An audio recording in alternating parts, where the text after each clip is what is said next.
So I have a few like really of my favorite stories from Kakuma this last year. We've been working in the Kakuma refugee camp, and the need there is overwhelming.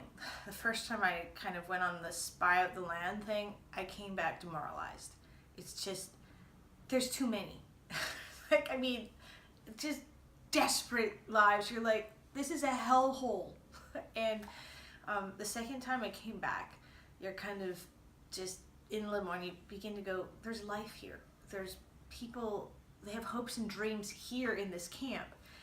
And the third time I came back, you see, wow, people thrive here. There's a lot of sad stories, and a lot of them can't go home. They can't go back to where they came from.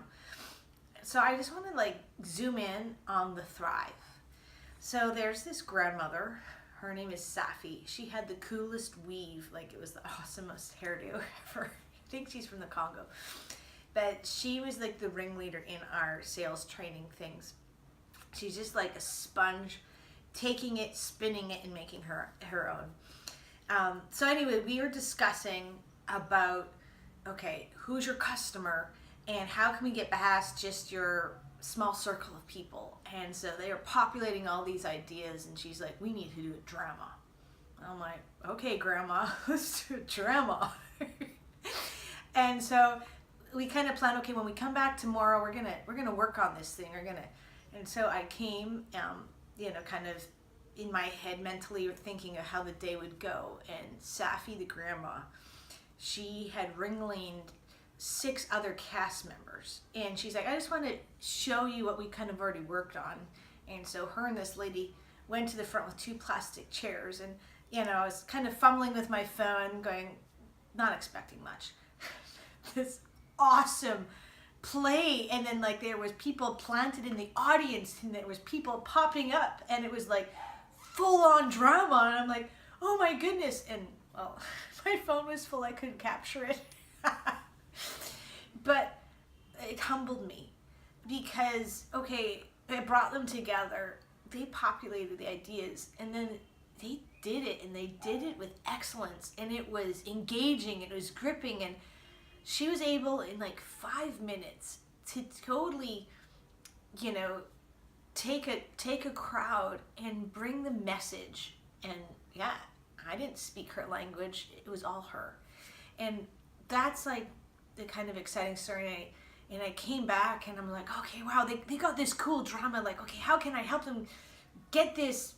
We got to find an event where they can do it. And it was like, oh, by the way, this next Saturday, it's like World Toilet Day. And I'm like, oh man, if I was only in Kakuma with them, I could help them organize this and make it awesome. And and I had really bad internet and I couldn't hear, and I was frustrated because I'm missing the moment. I'm missing it.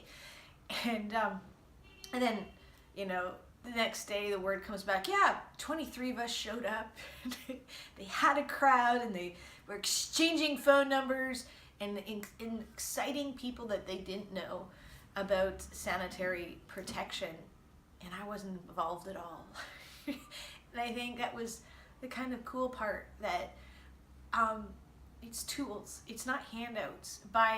By just helping them, giving them a few tools of sanitary pads, of education stuff, they fly with it, and they're not dependent. I think sometimes when we see the need, we can be paralyzed because we go, oh my goodness, a refugee camp with 100,000 women, and we don't know what to do. We don't think our $50 or our $10 can do anything to such a need.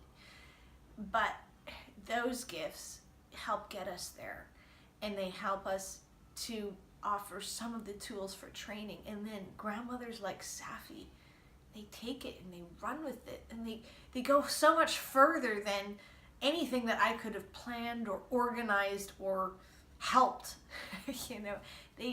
They just sometimes need our hand in partnership. They don't need a handout.